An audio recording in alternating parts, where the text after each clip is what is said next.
Hello, how are you? Eu sou o professor Marcelo e tenho um convite para você. Vem comigo.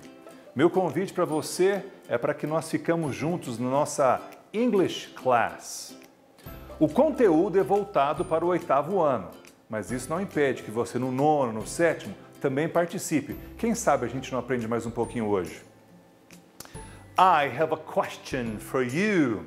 Eu tenho uma pergunta para você. Tá certo? Você vê ali o cachorrinho pulando com uma pergunta. Hey, what are you doing? O que você está fazendo? O que você está fazendo? Eu tenho uma pergunta para você. O que você está fazendo agora? Qualquer que seja a sua resposta, você estará usando o presente contínuo. Do you know why? Você sabe por quê? Porque para responder, para compor a sua resposta, você se utilizou do gerúndio. Aqui o exemplo. Marcelo, eu estou assistindo. Marcelo, eu estou estudando. Marcelo, eu estou aprendendo inglês. Então, quando eu fiz a pergunta para você, o que você está fazendo agora, provavelmente você se utilizou do gerúndio. Professor, o que é gerúndio mesmo? Olha o exemplo aqui, está te dizendo, ó, estudando, assistindo, aprendendo. Então, as terminações ando, indo e endo são tidas como gerúndio e quando elas são colocadas, utilizadas, empregadas no verbo, a pessoa entende que você está fazendo algo no momento em que estamos conversando. Então, provavelmente, nesse minuto você está assistindo. Além disso, para expressar a sua resposta, para dizer quando que você fez, quando que você assistiu, você utilizou também o verbo estar. Exemplo, eu estou estudando, eu estou assistindo, eu estou aprendendo inglês.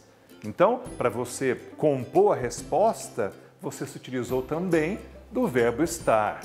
Simplificando, uma ação em progresso, você vai se utilizar do gerúndio.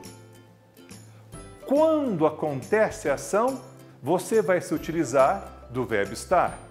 Como assim, professor? Olha a frase. Eu estou estudando.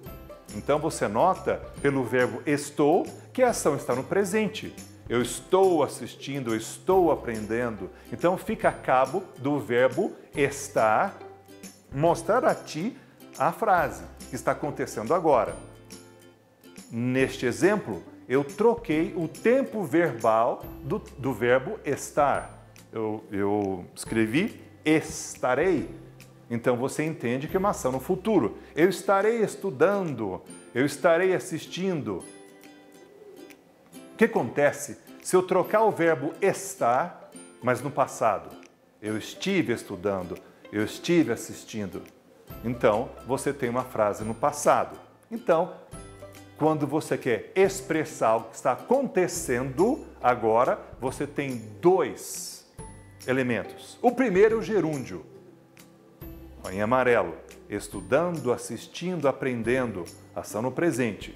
E você conta também com o verbo estar, para que ele possa te mostrar quando aquilo aconteceu. Então você tem um verbo, estou estudando, estou assistindo.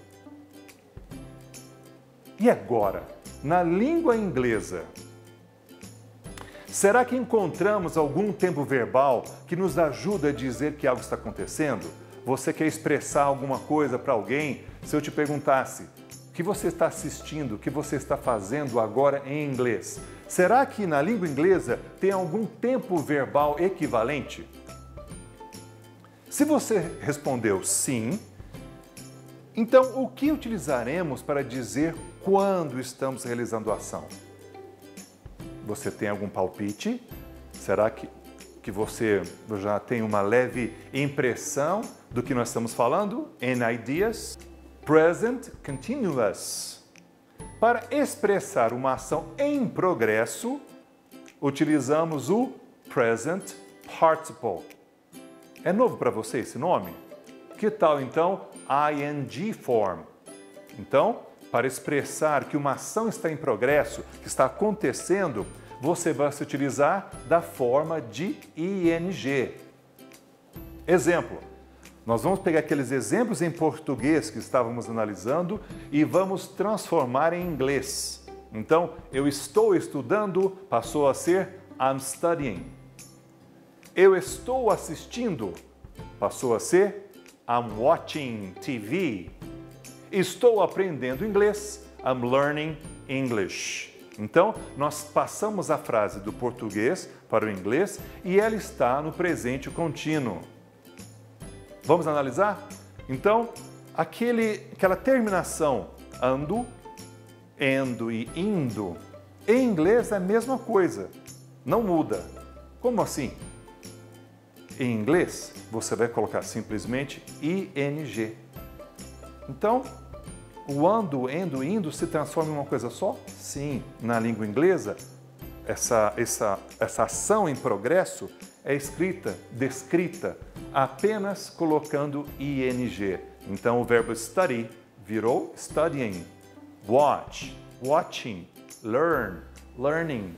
Então, você mostra para quem estiver te ouvindo ou lendo a sua frase que a ação está acontecendo por causa desse ing. Para expressar quando você está desempenhando a ação, você se utiliza também do verbo estar.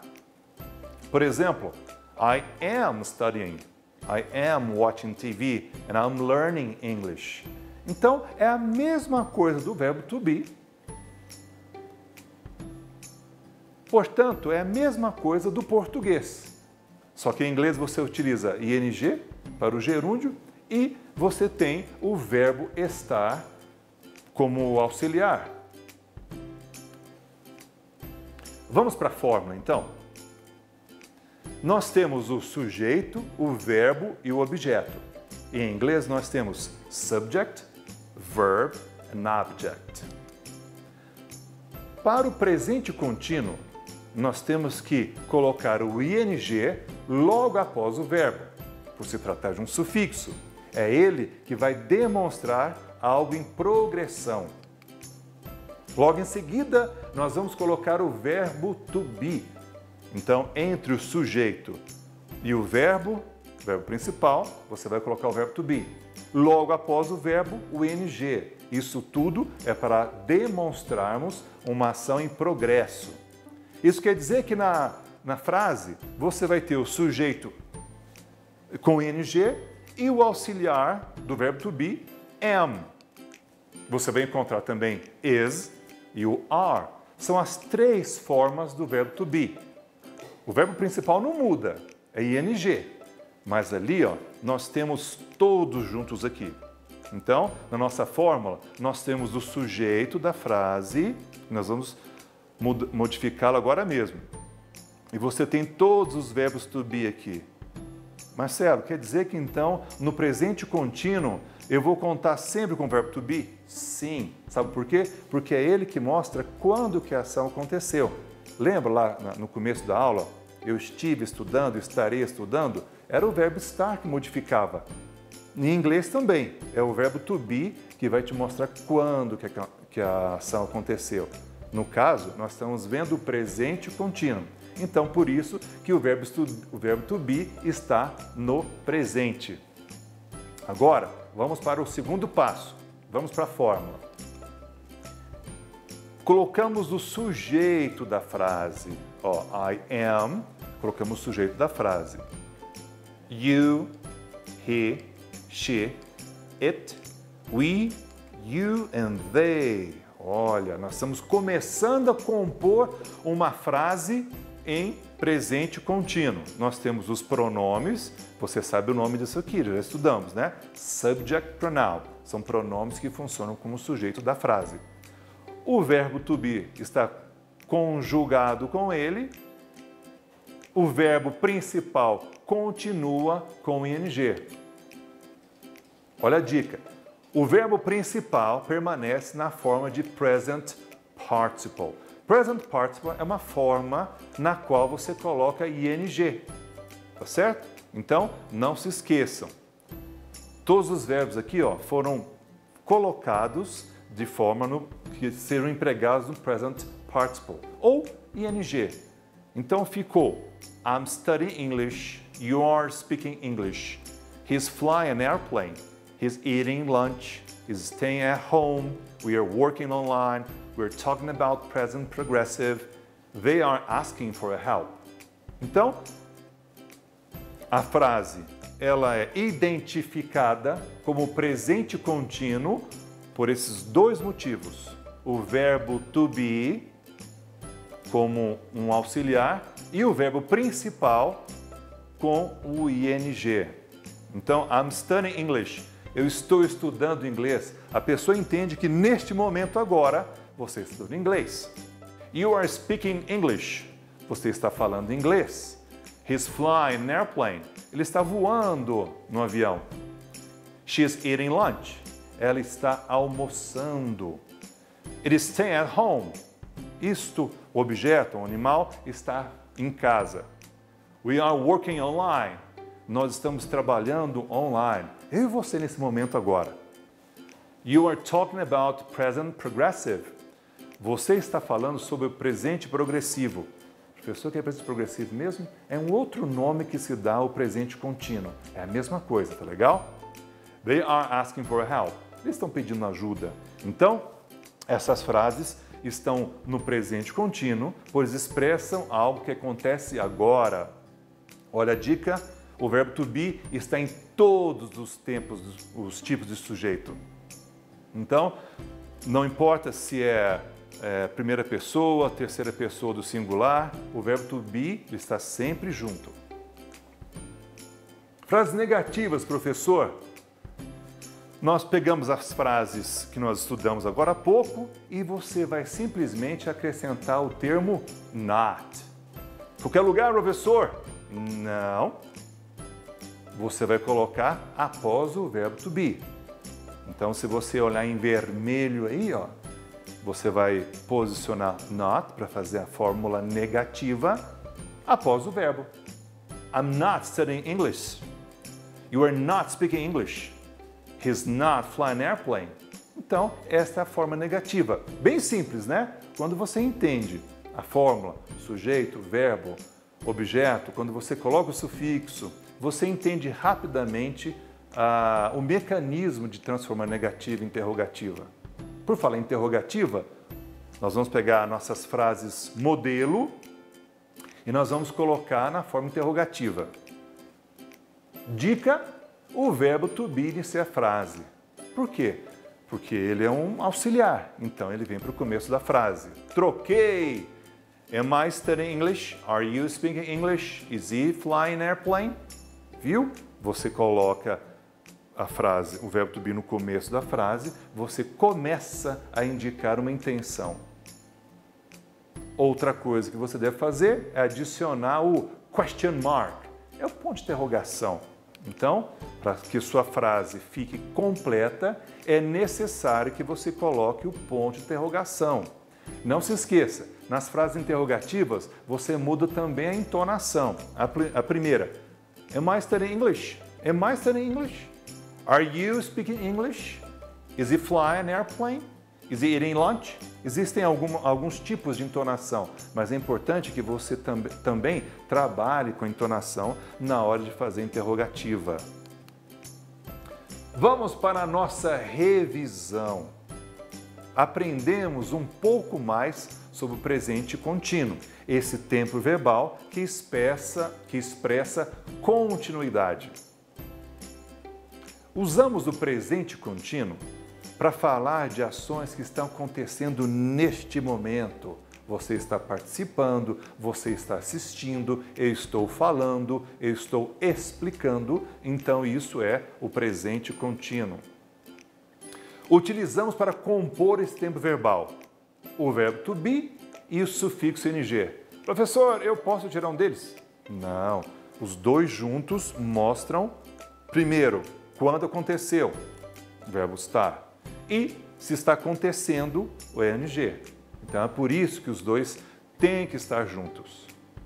Aprendemos o processo de transformação de frases afirmativas em frases interrogativas e negativas. Vamos aos exemplos. You're doing a good job. Então, nós temos o sujeito, you, nós temos o verbo are, o verbo principal, doing, com ing. Então, o que ele está te dizendo? Ó, você está fazendo um bom serviço, você está indo bem. You're doing a good job. Ok? Exemplo de interrogativa. Are you talking to me? Você está falando comigo? Então, por que é interrogativa? Primeiro, o verbo to be iniciou a frase, are. O verbo principal, talking, que é conversando, ele apresenta o sufixo ing. E o question mark, ao final da frase, que é o ponto de interrogação. Você está falando comigo? Are you talking to me? E agora a frase negativa, I am not breaking the law. Então você tem a presença do verbo to be, logo após o verbo to be, not, e o verbo principal com ing, I'm not breaking the law. Eu não estou quebrando nenhuma regra, eu não estou contra a lei. Próxima aula, o que veremos na próxima aula? Casos especiais do presente contínuo. Como são esses casos especiais? Que na aula de hoje nós montamos uma fórmula na qual tínhamos o sujeito, o verbo to be e o verbo principal com ing. Vimos que o verbo to be, ele fica na forma de presente, am, is, are. E o verbo principal você colocava ing. Desta forma, você expressa algo que está acontecendo agora. Eu estou falando com você. I'm talking to you. Eu estou falando com você. Mas alguns verbos, além de você colocar ing, eles modificam um pouquinho a sua forma de escrita. E é isso que nós vamos ver na próxima aula. Tá legal? Um abraço para você e não se esqueça, estude sempre!